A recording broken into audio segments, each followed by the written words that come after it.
buhay o kabiguan, ng ligaya o lungkot. Kaya marapat lamang na tanggapin si Jesus bilang tagapagligtas at Panginoon. At matapos yun ay panariwain ang katapatan at paglapit sa Kanya bawat araw o day by day. Ang day by day ay naglalayong umalalay sa pang-araw-araw na pamumuhay. Narito po si Kuya Ed Lapis sa mensaheng pinamagatang Innocent but Wise.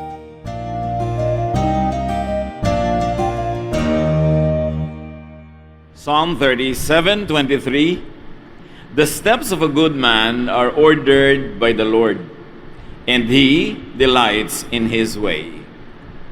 Pagka ang Panginoon ay natutuwa sa tao ay maraming pagpapala ang dumarating. At isang napakalaking pagpapala na nga kung ang tao ay natututong makinig sa ibinibigay ng Panginoon na instruction sa kanya. Ang desisyon, ang thinking process, ang mga ginagawa ng isang taong mabuti ay binibigyan ng Diyos ng guidance. Ang ating pag-aaral, innocent but wise. We ask you, Father, to be our speaker. Lead us unto greater knowledge of you. Bring up our consciousness of you in a higher way. Nawa, Panginoon, sa aming pagbubulay-bulay, sa pagtitipon-tipon na ito, malagod kayo at bigyan nyo kami ng aral na mauunawaan at mababao namin sa pang-araw-araw na buhay. Patawarin niyo po kami sa aming mga kasalanan, Panginoon. Punuin niyo po kami ng inyong pag-ibig at umapaw ito para maging maibigin din kami sa aming kapwa. And right now, we ask you to be our speaker. Speak to each one of us with the simple message, Lord, that we can easily apply in our lives. Lead us, teach us, heal us, and guide us. In the name of your Son, Jesus, we pray. Amen. Marami mga tao, pag nagiging spiritual o religyoso, parang nawawala ng intelligence. Nagiging hyper-spiritual that they do many things that are unreasonable. Matthew 10:16, I am sending you like lambs into a pack of wolves. So be as wise as snakes and as innocent as doves. Ang mundo daw ay punong-puno ng maraming panganib tulad ng maliligiran ka ng maraming mga mababangis na hayop. Kumisan, these wolves are dressed as sheep and you won't recognize them, so you won't take precaution. Dapat ang tao masuriin at maingat. As sabi, be wise as snakes and innocent as doves. There must be something about the wisdom of the snakes that made the snake a candidate to be used as metaphor here. Pero kailangan daw, kung gaano ka ka-wise like snakes, gaano ka rin naman kalinis ang kalooban tulad ng mga kalapating kinikilala noon bilang sagisag ng kalinisan at kapayapaan. The world is full of wolves, of dangerous people, fatal threats. Mas maraming danger na nanggagaling sa kapwa-tao kaysa sa mga masasamang espiritu kung tutusin. Pero alam ba natin, nakikilala ba natin kung dumarating ang mga panganib na ito? Genesis 6:5, the Lord saw how bad people on earth were and that everything they thought and planned was evil. So the world is not only full of dangerous people, it's also full of dangerous ideas. A lot of deception. Pagka ang tao ay masama ang ugali, masama ang pag-iisip, masama rin ang kanyang gagawin. At isa sa mga kasamaan na napakapanganib ay yung pandaraya, kaya napakalaking tragedy na ikaw ay madaya. Matthew 7:15, sabi ni Jesus, watch out for false prophets. They dress up like sheep, but inside they are wolves who have come to attack you. Napakalinaw ng imagery, mga wolf who they eat sheep, pero they dress as sheep so that they could get into the presence of the sheep without those sheep being suspicious. So maraming deception. Hindi lang false prophets, meron ding false wisdom, false prophecy, false teachings, false promises. Pagka tayo ay nadaya ng isang ideya, ito man ay isang pangako, isang katuruan, o nagpapanggap na karunungan, malaki ang nagiging damage sa ating buhay. At sabi ng Panginoon sa John 10:10, I came that you might have life and have it abundantly, have it to the full. Therefore, we've got to know how to protect ourselves from dangerous wolves that pretend to be sheep. The world is full of dangerous and murderous deceivers of people, and also murderous deceptions or ideas. So dalawang panganib ang dapat nating babantayan: deceivers and deceptions. Deceptions would come from the mouth of people that we will least suspect to be deceivers. Tatandaan nyo ito, lahat halos ng nalinlang, lahat ng na 1, 2, 3, na racket, sasabihin nila, hindi ko naman sukat akalain kasi nagtiwala naman ako. Ang mga manglilinlang sa atin ay yung ating pinagtitiwalaan. Hindi lahat ng pinagtitiwalaan ay manloloko. Pero ang pwedeng makapanloko lang ay yung pinagtitiwalaan, kasi paano ka maloloko kung hindi ka nagtitiwala? Kaya dapat yung kung sino ang mga pinagtitiwalaan natin, i-consider din natin na sa kanila pwedeng manggaling ang mangdadaya sa atin. Kasi hindi ka pwedeng dayain ng di mo pinagtitiwalaan. They have no chance. Kaya lahat ng nadadaya may kasama pang pain, hindi lang dahil nadaya sila sa pera, hindi lang dahil nadaya sila sa ganito at sa ganyan, kundi nasasaktan ng loob nila na napagsamantalahan ng kanilang pagtitiwala. Na ang kanilang pagiging kampante ay sinamantala pala para sila ay salakayin. So, lagi na ang pagsususpetsahan mo na pwedeng panggalingan ng bandadaya ay yung mukhang totoo. Kasi yung halata mong hindi totoo at obvious na hindi totoo, hindi ka doon madadaya. Tulad ng, hindi ka naman pwedeng madaya na binayaran ka ng fake na pera kung yung pera, iba ang kulay at maling-mali ang korte. Para makapandaya ang fake na pera, dapat mukha siyang totoo. At lahat ng nangdadaya, mukhang totoo. Kaya ang pag-iingatan natin ay yung mukhang totoo, tapos hindi pala. God's people are to be innocent as doves, sabi ni Jesus, in their intentions, in their motives, in their principles. Saan ba tayo magiging parang mga inosente, mga walang malay sa mga plano, sa mga iniisip natin sa ating kapwa? Hindi tayo lumilikha ng sapot na para tayong gagamba, para may mahuli tayo doon. Hindi tayo lumilikha ng mga traps so that people could be entrapped and taken advantage of. Sabi sa Matthew 5:8, God blesses those people whose hearts are pure. They will see Him. So, hindi pala lahat makakakita sa Diyos, either in a spiritual way or in a visible way, but it is more of spiritual way. Na pag malinis ang iyong puso, malinis ang iyong hangarin, magpapakita o magpapakilala sa iyo ang Diyos. Hindi sapat na marunong ka, hindi sapat na ikay bihasa or sanay, dapat malinis ang iyong puso. At pag malinis ang iyong hangarin, magpapakilala sa iyo ang Diyos, mauunawa mo ang kanyang katuruan, maintindihan mo ang kanyang mga teachings, at maia-apply mo in a wise way. Proverbs 16:2, we may think we know what is right, but the Lord is the judge of our motives. Hindi nakikita ng tao yung motive. Nagabot ka ng tubig, nagpautang ka ng pera, nagbigay ka ng pagkain, nag-host ka sa mga tao, ang bait-bait mo. Pero ano ang motive? Diyos ang nakakakita nun. At pag nakikita ng Diyos na malinis ang iyong motibo sa iyong mga ginagawa, magpapakilala siya sa iyo. Meron tayong ginagawa na kumisan parang masakit. Pero ang linis ng intention mo. Kahit na ginising mo yung isang tao mula sa kanya mga bangungot at mga maling paniniwala, medyo masakit yon, pero nakabuti sa kanya at magandang intention mo, God honors that. Kaya doon tayo innocent, mga kapatid, sa motives. Kasi kung minsan, mali ang ginapaggamitan nating word na we should be innocent and like doves. Sa motives yun, sa intensyon, sa layunin ng ating puso. 1 Samuel 16:7, But the Lord told him, Samuel, don't think Eliab is the one just because he's tall and handsome. He isn't the one I've chosen. People judge others by what they look like, but I judge people by what is in their hearts. So lagi at lagi paulit-ulit ang puso natin ang tinitingnan ng Diyos. Doon tayo dapat innocent sa puso, sa thought level, sa philosophy, sa teorya. Dapat doon pa lang malinis ang intention mo.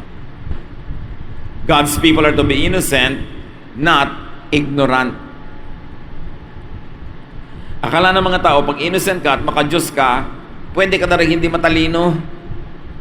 Hindi ka na gumagamit ng correct thinking process. Hindi ka na objective. Hindi ka na nagre-research. Magde-decision ka, hindi ka na lang nagre-research, nag-aaral ng mga dapat mong malaman. Basta mo, ay, pagpe-pray ko na lang yan. Maraming mga tao, akala nila, yung emotion nila, yun ang will of God. Kaya nadadaya tayo ng emotion. At madalas, mga kapatid, yung mga taong prayerful, sila din yung emotional. Siguro kaya nga sila prayerful kasi emotional sila. Kaya yung mga prayerful, kandidatong madaya ng kanilang emosyon. Yung mga God said, God talk to me. Medyo maingat ako lagi sa ganyan eh. Alam mo po, kuya, kanina po kinausap ako ng Diyos. Talaga? Lumapag ang Diyos sa harapan mo, kinausap ka. Napanaginipan ko po. Ay, panaginip naman pala eh. Naligo ka ba? Baka binabangungot ka, baka guni-guni mo yan. Kasi maraming panaginip, sinasabi sa atin yan ng psychology at mga iba pang mental sciences. Madalas yan, extension of your desires, extension of your unexpressed feelings, or extensions of your wishful thinking, or yung baligtad, is an expression of your fear. So pag emotion-laden ka, maraming natatakot ka, o excited ka, gustong-gusto mo, o ayaw na ayaw mo ang isang bagay, dapat hindi ka lagi nananiwala sa panaginip mo na kinausap ka ng Diyos. Kadalasan yon, extension ng utak mo, yung iniisip mo nung gising ka, nag-extend tuloy nung tulog ka, na wala ka ng control sa iniisip mo, tapos sa panaginipan mo, akala mo kinausap ka ng Diyos. Pwede naman talaga tayong kausapin ng Diyos sa panaginip. Si Joseph nga kinausap. Pero lagi mo nang ang safe way is to doubt the meaning that you attach to your dream before you believe it. Kasi kung totoo naman yung kinausap ka ng Diyos, kahit hindi mo yun agad-agad na aksyonan, kikilos at kikilos ang Espiritong Banal sa'yo. Hindi ka naman laging minamadali ng Diyos, pwede ka maghintay, managinip ka uli, mag-pray ka, ask other people what they think of your dream. Hindi basta napanaginipan mo, sabi ng Diyos. At yan ang mga dangerous people, mga kapatid. Although many of them are very well-meaning and very honest, kaya lang emotional. Meron pa, alam mo, sinabi sa akin ng Diyos, ikaw ang mapapangasawa ko. May ganon. Ano mo sagot doon? Ba't hindi sa akin sinabi? Sa'yo lang. Dapat sinabi rin sa akin. So, guni-guni mo lang yan. Binabangungot ka lang, magtigil ka. Yung alam mo, sabi sa akin ng Diyos, papautangin mo ako. May mga ganon. Kasi mo, ha? Ako pala ang magpapautang, hindi ba dapat ako ang kausapin ang Diyos? Ba't ikaw? Doubt.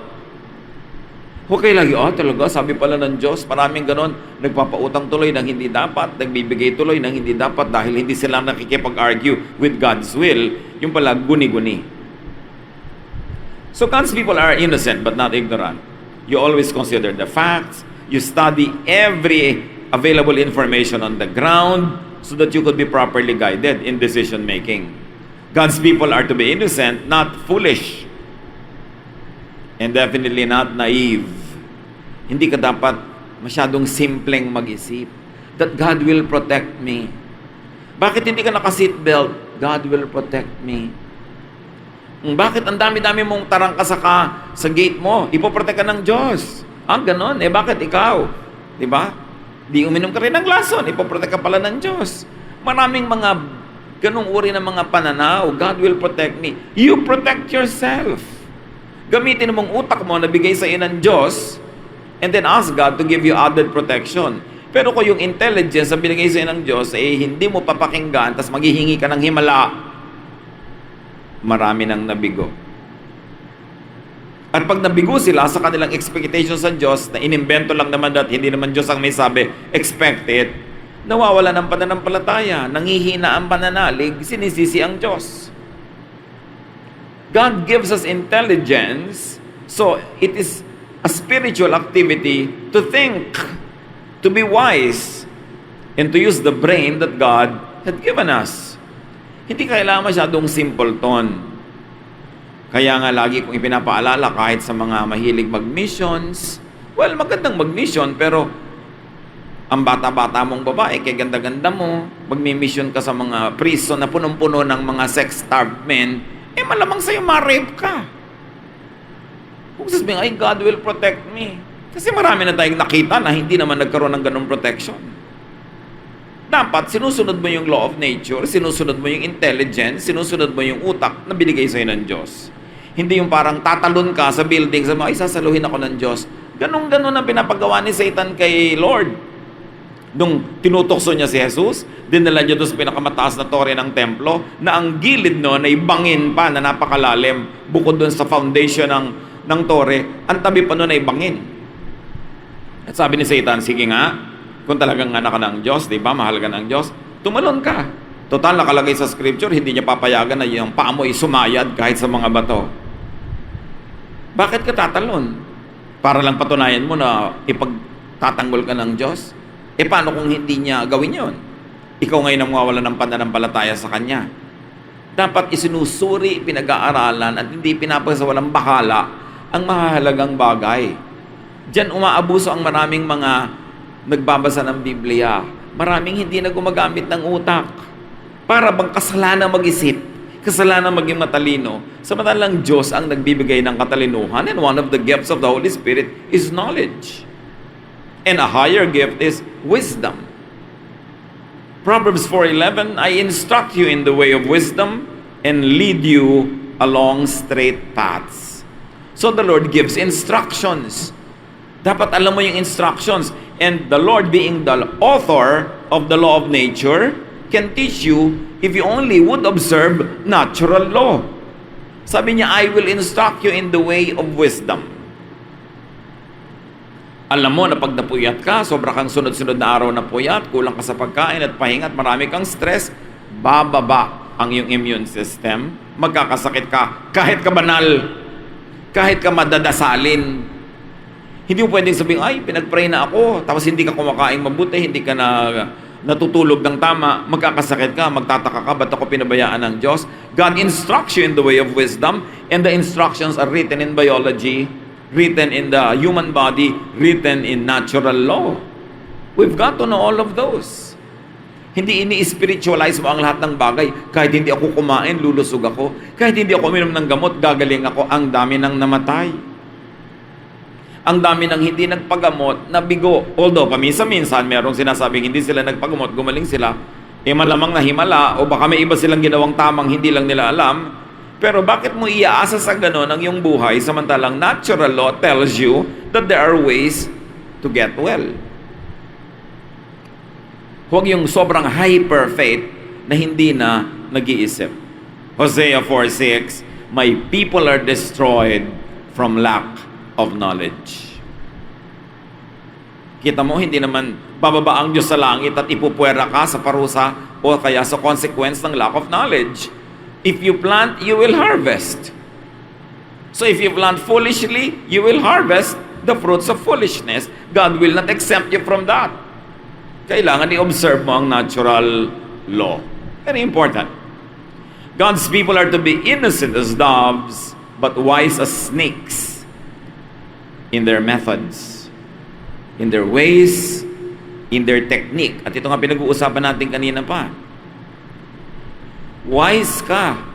Innocent ka sa iyong isip, sa iyong mga plano, pero yung paggawa mo ng buhay, yung pamamaraan, yung araw-araw na diskarte mo, dapat wise ka as serpent.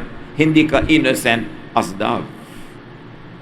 Nag-aaral ka ng mga hakbang, saan ka pupunta, anong dapat mong gawin, anong magiging bunga niyan.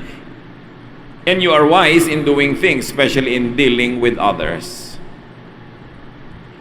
Hindi ko mo, wow, nakita ko sa church yung tao na yon, taga-church, ang habang-habang magdasal, pinagtiwalaan mo na, tapos sa 1, 2, 3 ka.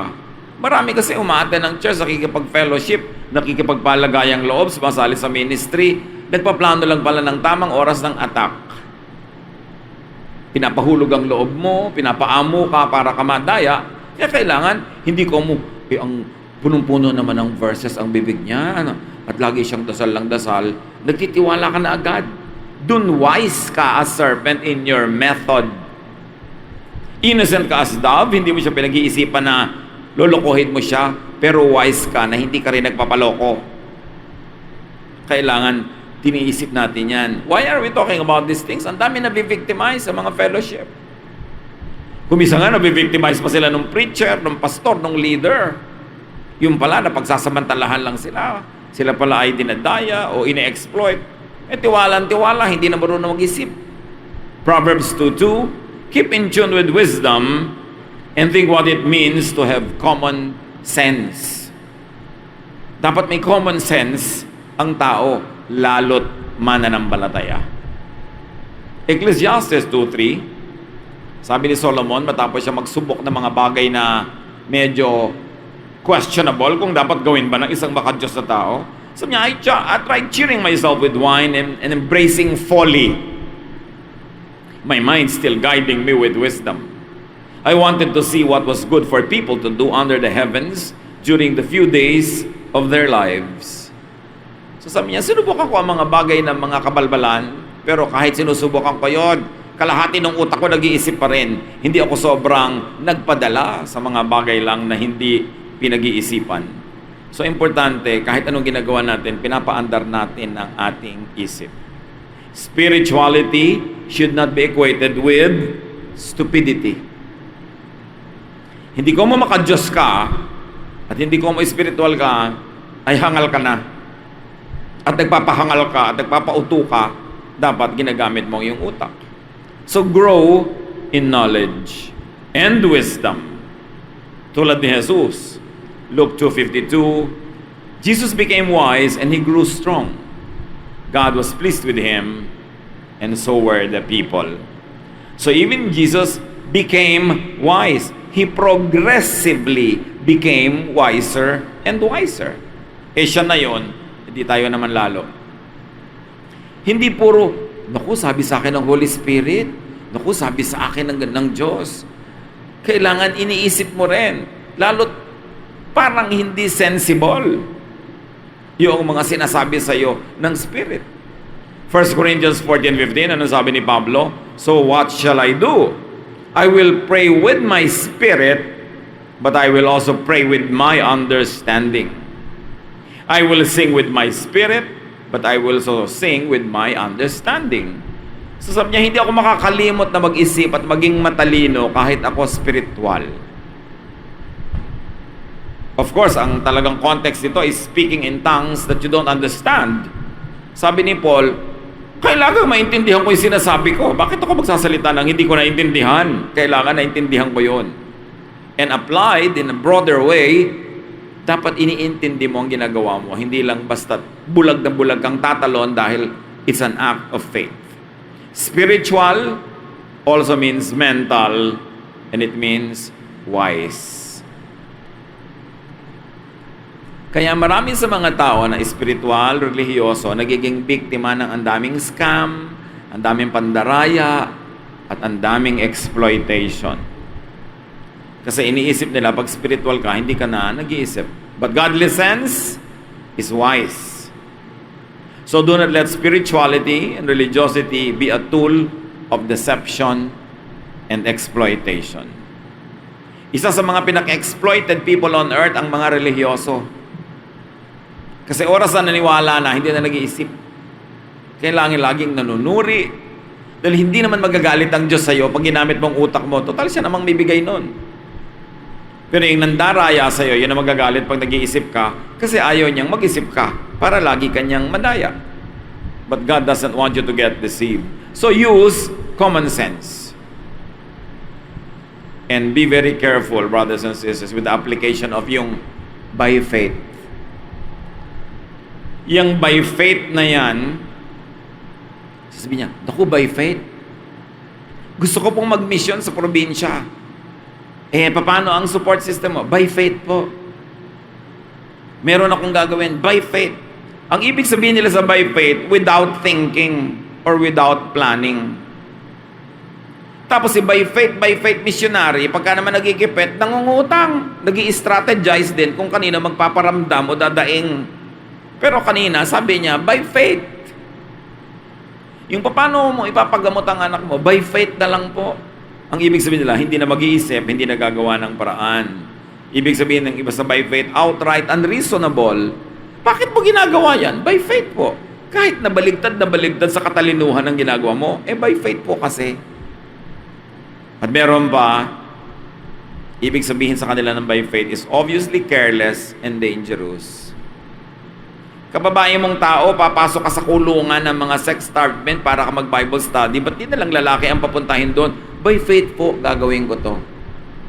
Pinapasubo mo ang sarili mo, pinapasubo mo ang iba sa mga danger na papasukin mo dahil hindi ka nag-isip. O kaya dahil bata ka, hindi ka talaga masyado nakakapag-isip. Yung mga matatanda na nagdedesisyon na pinayagan kang gawin yun, maraming mga by faith. Kuminsan yung mga singers sa church, kuminsan yung mga ministers sa church, hanggang alas 3 ng umaga may ginagawa, tapos mag-uuwian yung mga babae mag-isa. Huy, nag-iisa ka uuwi. By faith po. Pati nyo agahan ang uwi nyo. Hindi kasi kayo masyadong organized. Ang daming oras na nauubos, hindi kayo nag-start on time, tapos gagabihin kayo, tapos by faith. At pag nasaksak ka sa kalsada, anong sasabihin mo? Bakit po Diyos ako pinabayaan? Sino naman kasing may sabi sa'yo, magpakalat-kalat ka sa oras ng gabi na maraming dangerous people? Kaya kailangan ginagamit yung brain. Kasi kahit ka banal, kahit ka naglilingkod sa Diyos, nasasaksak ka rin pag nakakalat ka. There are times, of course, na na-exempt ka, salamat. Pero exemptions are exemptions. They are not the rule. Kaya kailangan mas nag-observe tayo ng intelligent methods. Yun ang sinasabi natin mga kapatid. God's people are to be innocent but wise. Ang God's people, sasabihin pa ba, huy, bakit ka pa bibili ng insurance? Wala ka yatang faith. By faith, yun ang by faith. Pag nagkasakit, mangungutang yun. Dadaing kung kani-kanino, yun pala yung by faith. Wala siyang plano. Ang ibig niya sabihin, pagka nagtatanim ka, nag-iipon ka, kumuha ng insurance, wala kang faith. Baligtad. Because the Lord says, as you plant, you harvest. Sabi niya, tingnan niyo yung mga langgam, kahit wala silang mga commander, nag-iipon sila ng pagkain sa tag-araw, para pagdating ng tag-ulan, sila ay may naipong pagkain. So masama ba na kumuha ng insurance? Meron pang, huy, bakit ko kumukuha ng insurance ng ataol? Baka ka biglang mamatay. Bakit? Pag hindi ba ako kumuha ng insurance, hindi ako mamamatay? Di ba mas mahirap yung bigla akong namatay tapos wala man lamang kong ataol? Wala namang ganyang kalaking styrofoam na pwedeng paglagyan ng bangkay. So dapat nag-iisip ka, nagpaplano dahil mananampalataya. At huwag natin gawin na yung pananalig natin sa Panginoon ay maging dahilan para tayo maging pabaya at maging foolish in our approaches. God wants us to be innocent as doves, but wise as serpents. Ama namin, turuan niyo po kami kung saan-saan na larangan ng buhay namin dapat i-apply ang simpleng katuruan na ito na dapat kaming matalino, mapanuri, mapag-isip. Na huwag naming i-equate yung faith namin with lack of thinking and with outright foolishness. Teach us, Lord, to be wise. At ngayon, ipakita niyo sa amin ang mga larangan ng buhay namin, Lord, where we can even be much wiser than we are now. Saan-saan mga diskarte namin sa buhay, approaches, where we can use wisdom even more. At nasa ganon, yung pinakamagandang pwedeng mangyari ang mangyari sa buhay namin, and we glorify you with the good fruits of our wisdom. Pag-isip-isipan natin mga kapatid, yumuko tayo sa presensya ng Panginoon, at pagpasuri tayo sa Espiritu ng Diyos, how much we can even be wiser as much as we are wise now, thanks to the Lord. Father, as your people ponder the meaning of this teaching, let your wisdom be our light.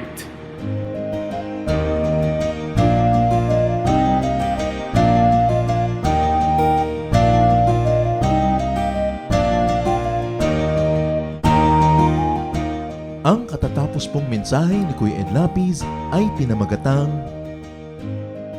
innocent but wise.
Dumako po tayo sa mga hiyas ng bayan, mga kayamanan po ng ating lahi, ng ating lipi na maaari nating pagyamanin, kilalanin at itampok. At ito po ay atin ding ipamana sa mga darating pang henerasyon. Ang atin po ngayong itatampok na hiyas ng bayan ay ating mga kasabihan. Marami po tayong magagandang mga kasabihan. At bakit po kayamanan ng bayan ang mga kasabihan?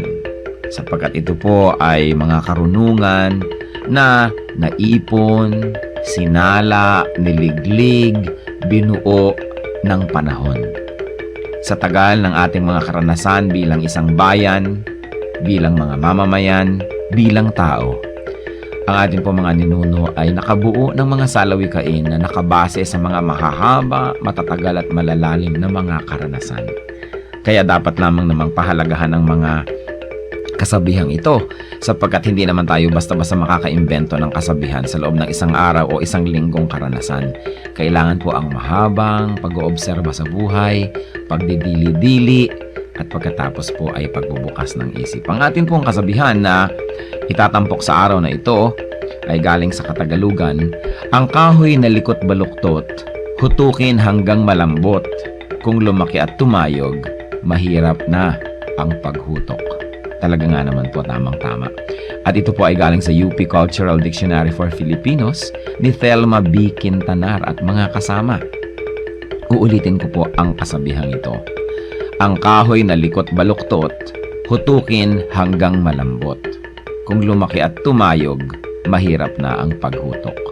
At siyempre, ito po ay hindi naman talaga tungkol sa mga kahoy ang pinag-uusapan. Bagamat napakaganda po nung nakikita natin dito na imagery, yung kahoy nga naman na puno habang maliit pa lang at malambot pa ang mga sanga at malambot pa ang katawan at medyo likuyan o baluktot o kung saan-saan pumupunta kayang-kaya pa nating hutukin, lagyan ng suhay at iurong dito o kaya ay patigasin sa ganong patungong direksyon. Subalit kung yan ay malaking-malaki na at punong-puno na, hindi na natin yan pwedeng maiba dahil matigas na at mataas na, baka hindi pa natin maabot. At ito po naman siyempre yung metaphor na ito ay may kinalaman sa pagpapalaki ng mga bata, sa paghubog ng kaisipan, sa paghubog ng mga paniniwala at mga pagpapahalaga.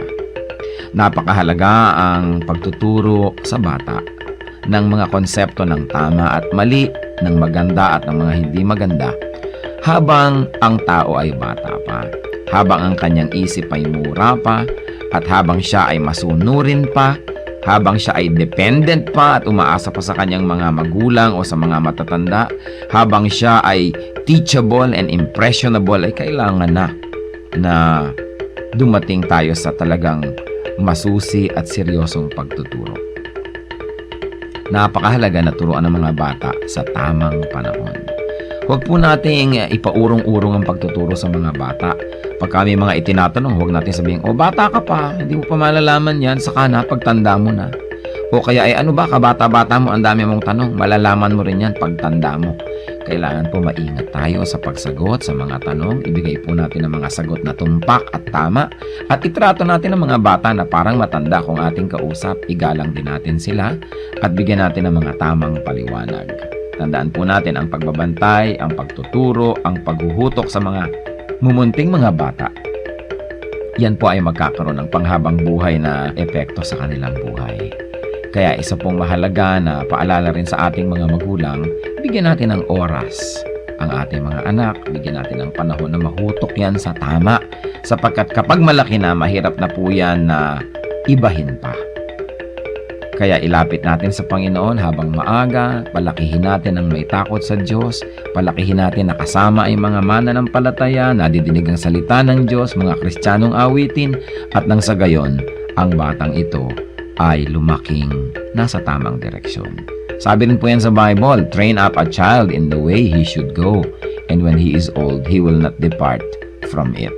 Meron po tayong equivalent niyan sa ating pong kultura, sa ating mga kasabihan. At yan po ang hiyas ng ating bayan ngayon, kasabihang, ang kahoy na likot baluktot, hutukin hanggang malambot, kung lumaki at tumayog, mahirap na ang paghutok.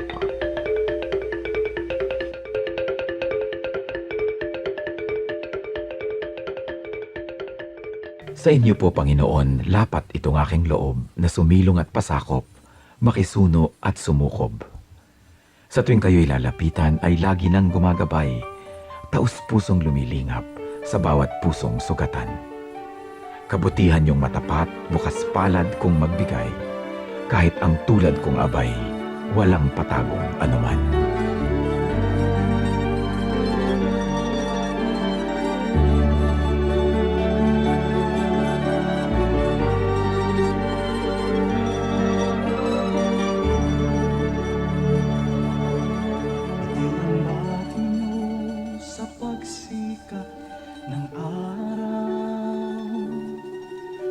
sa kailagan ng takip siling. At sa kandili nyo, ako'y hindi maliligaw.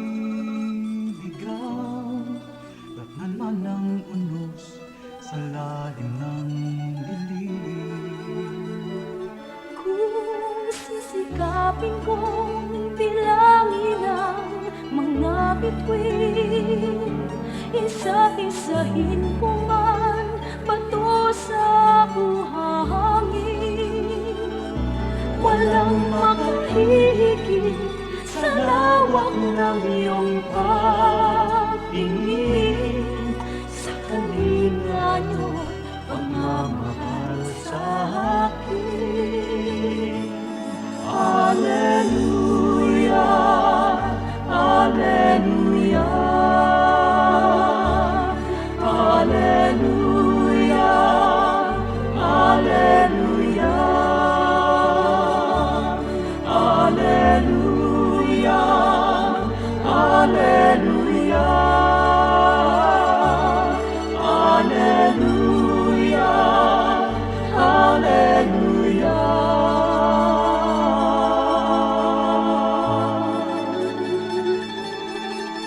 Ang aming nais ko'y purihin ka sa magdamag. Makasama ka maging sa aking hatid. Ako'y nagagalak sa kaligtasan niyo't habag. Pagkapaglapit ko, ngiti ang iyong bati. Alleluia, Alleluia, Alleluia, Alleluia,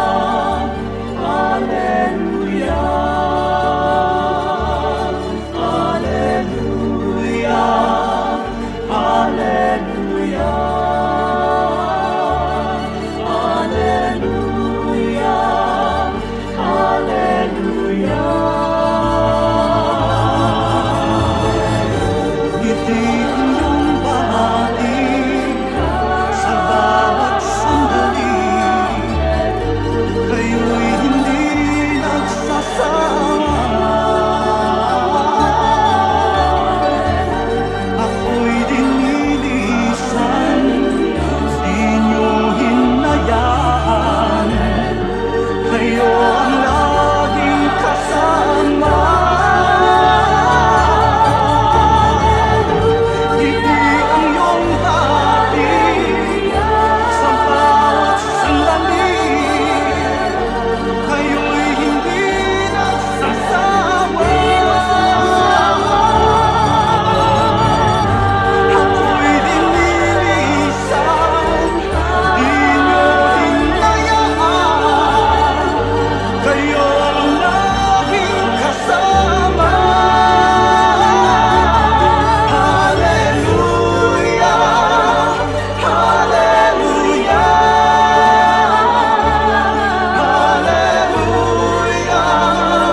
Hallelujah,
Bakit ang mga eskwelahan napakahilig mag-field trip sa mga noontime shows?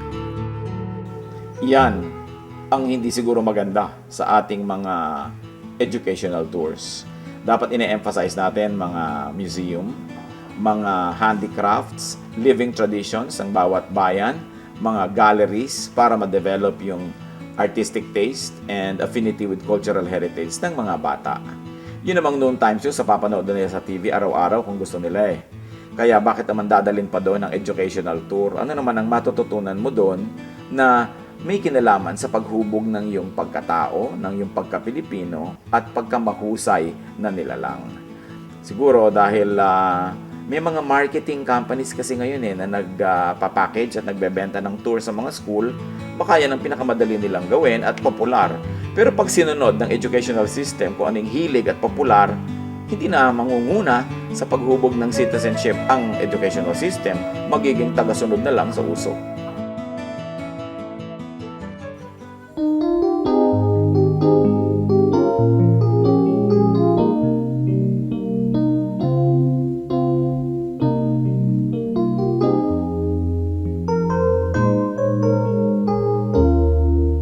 Nanganguhay ko nooy laging nangangamba. Ang pagluhay di ko kaya at walang patutuhan. O Jesus, nang ikaw nga ang makilala ko, ang lahat iyong pinanatag, ang lahat inayos mo. Kapayapaan na nagmumula sa'yo, naranasan ko dito sa buhay ko. Kapayapaan nun pa may hinihintay, aking Panginoon sa aking buhay.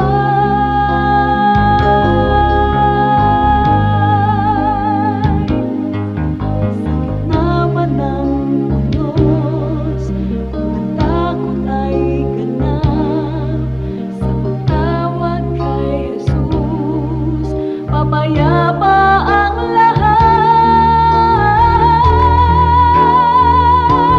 Kapayapaan na nagmumula sa'yo, naranasan ko dito sa buhay ko. Kapayapaan na aking hinihintay,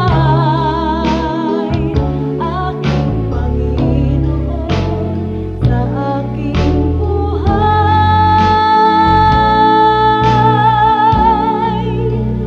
sa aking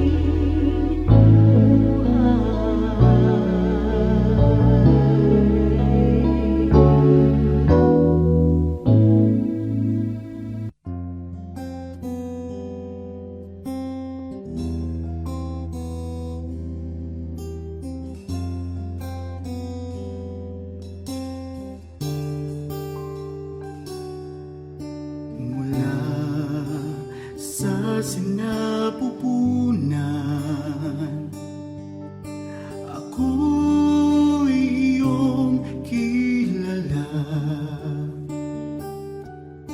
Wala na nang iba, sa inyo'y hihigit pa. Panginoon, tapat dakila ka. Kayo lang ang pupurihin at siyang tatanghalin, pagkat kay buti-buti niyo sa akin. Ang pag-ibig na sadyang kay ganda, mga pangako niyo'y gabay sa aking daan. Walang makapapantay sa anak ninyong alay. Ang pag-ibig niyo'y sapat kailan pa man.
masusukat taas, lalim layo't lawak ng pag-ibig niyong sadyang walang hanggan, walang hanggan.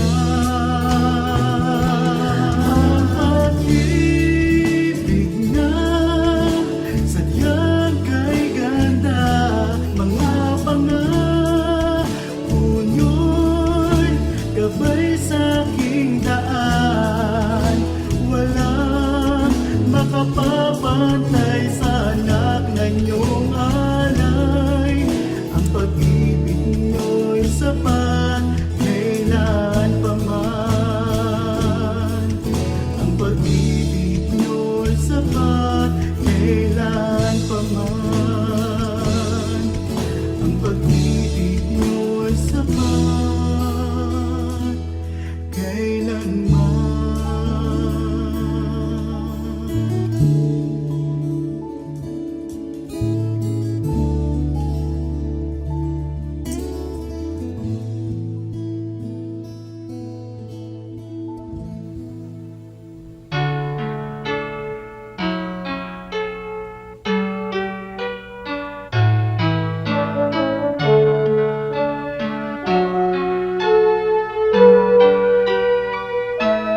Kahit lagi ang pasakit dito sa buhay ko, kahit lagi ang pagluha dito sa buhay ko, sakali man itong aking pamatok, ubod ng bigat, sa tulong mo, Jesus, nakakaya ang lahat.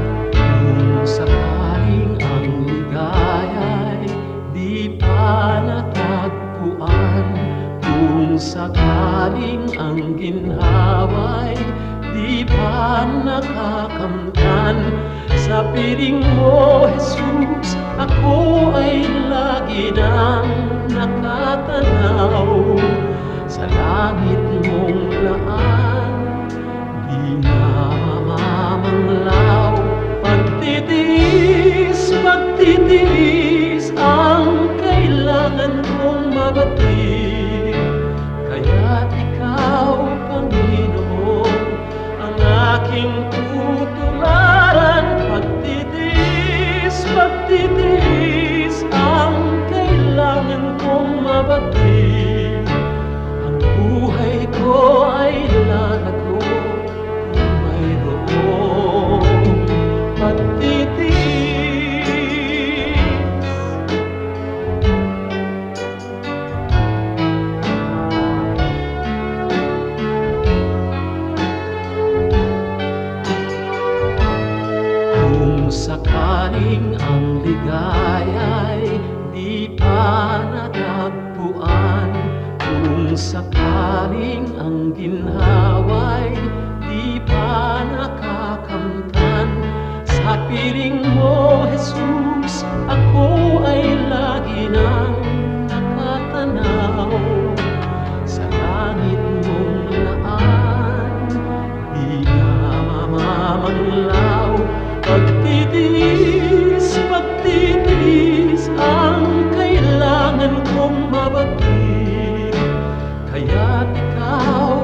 bahagi sa mga dukha. Ngunit paano nilang masisilayan ang habag at pag-ibig mo kung hindi mapatutunayan sa aming matotoo? Kaya kung paano mo kami kinalingan, kung paano mo kami minahal, sa aming buhay nawa ay magbunga ng pagtitiyaga at pagpapagal sa aming kilos, salita at damdamin. Maranasan nilang totoo ang kabutihang natutunan natin na nagmumula sa'yo.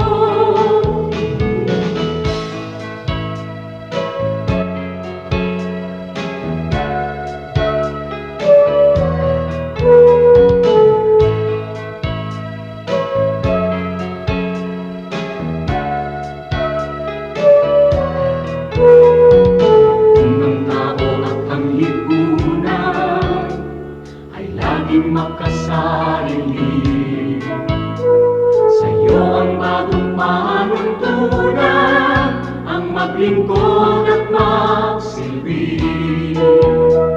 Ang aming pananampalataya patuloy mong palaruin, at sa iyong dakilang biyaya di ka namin bibiguin. Kaya kung paano mo kami kinalingan, kung paano mo kami minahal, sa aming buhay nawa ay magbunga ng pagtitiyaga at pagpapagal sa aming kilos, salita at damdamin. Maranasan nilang totoo ang kabutihang natutunan namin na nagmumula sa'yo. Ang kabutihang natutunan namin na nagmumula sa'yo.